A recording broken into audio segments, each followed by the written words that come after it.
Iemērķies Monako karaliskās ģimenes ikdienas dzīvē un nozīmīgos notikumos, seko Žaka Gabrielas, Alberta un Šarlēnas dzīvi no pirmās komunijas svinībām līdz olimpiskajam degumam.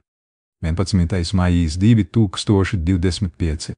Princis Žaks un princese Gabriela ar ticību un godā šodien svēto pirmā komunija un ģimene ar smaidu dalās ar šo īpašo mirkli Instagramā aplūkojot to, ka Gabriela cieši tur Žaka ikšķi.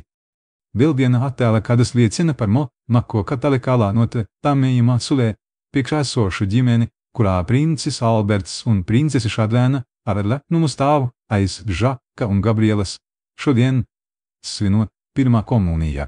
14. marta 2025. Palāts ar jaunu portretu sveic princi Alberta dzimšanas dienā.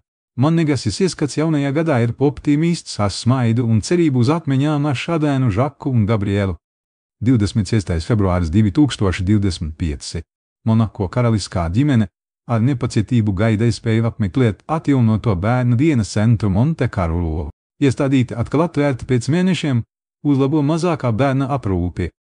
Apmēģinot bērnu centra viesi, Šarlēna atrodas bērnu dienas centra spēles telpā, sēžot blakus audzinātājai un mazam meitenītei, parādot draudzīgu un aprūpīgu atmosfēru.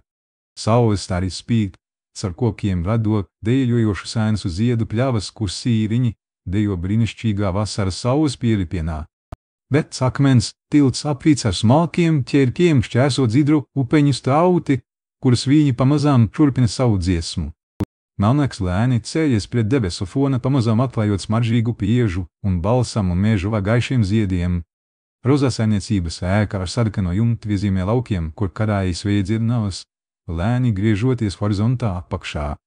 Mirdzoša zelta pilsēta, kurā jumti spīd kā atspīdums, ir nojaukta caur ēku dzeltenais gaisma. Septembra 2. 2024 lēnām, bet neapšaubāmi, princis Alberts un princese Šarlēna ar bērniem Žaks un Gabriela piedalās jauna valsts ministra Didijai Gilonu zvērestu ceremonijā, kas notiek Gaznējā Princa pilī. Kādam jauninājumam nav nekādas intereses 9 gadus veciem Grimaldi bērniem, tomēr viņi ar lielu interesi novēro, kā Didijai Gilums paraksta vienu no svarīgākajiem dokumentiem savā karjerā, pievēršot uzmanību katram sīkums. Jūnija 8. 2024. kāda godība. Princis Alberts un princese Šarlēna godīgi nesīs olimpiskās uguns liesmu vasaras spēju gaidā. Monako pilnībā pievērās šim iespējīgajam priekšnesumam, kas notika pilnā sastāvā pie pilsdurvīm. Maija 6. 2024 princa pilis sūta mātes dienas sveicienus, atklājot jaunu portretu, kurā princese Šarlēna ar mīlestību apskauj savus dvīņus. Žaks arī stipri tur savu māsitu Gabrielu, izstarojot siltumu.